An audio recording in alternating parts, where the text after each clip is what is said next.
إن الله وملائكته يصلون على النبي يا أيها الذين آمنوا صلوا عليه وسلموا تسليما صلى الله عليه وسلم.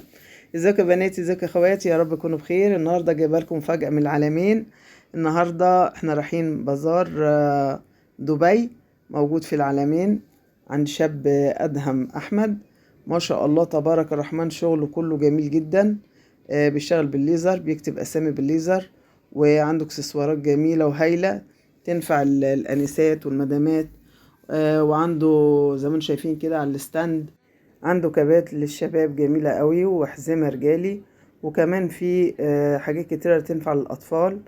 إن رحت عنده هناك هتلاقوا عنده حاجات جميلة قوي للأنسات. ممكن بقى انا احكي تجربتي لما شفته هو بيكتب على الميداليه. بغض النظر ان الميداليه بتبقى شيك قوي وعنده منها اشكال كتيره قوي، تقدري تختاري الشكل اللي يعجبك او تختاري الشكل اللي يعجبك.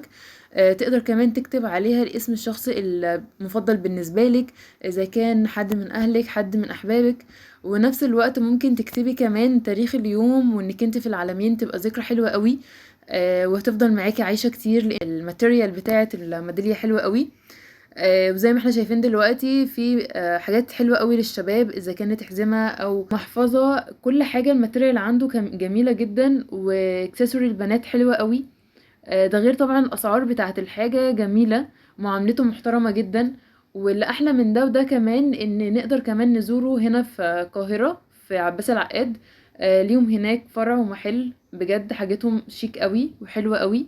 وطبعا لو جيتوا من طريق بيت المنى هيعمل لكم ديسكاونت حلو قوي قوي، لانه هو حد ذوق بجد. بصوا هو بيشتغل اصلا، يعني ما شاء الله حد متمكن وشغله حلو. فما بتاخديش وقت اصلا، يا دوبك انت بتقولي له بس اللي انت عايزاه قبل ما تتفرجي على بقيه الميداليات والاكسسوري، بيكون هو عمل لك الميداليه زي ما انت تحبي. بجد يا جماعه اللي يروح له مش هيندم، وحاجته حلوه قوي وشيك جدا جدا. وزي ما شفتوا هو قدام ابراج العلمين على طول، اول ما تنزلوا وتخشوا البازار.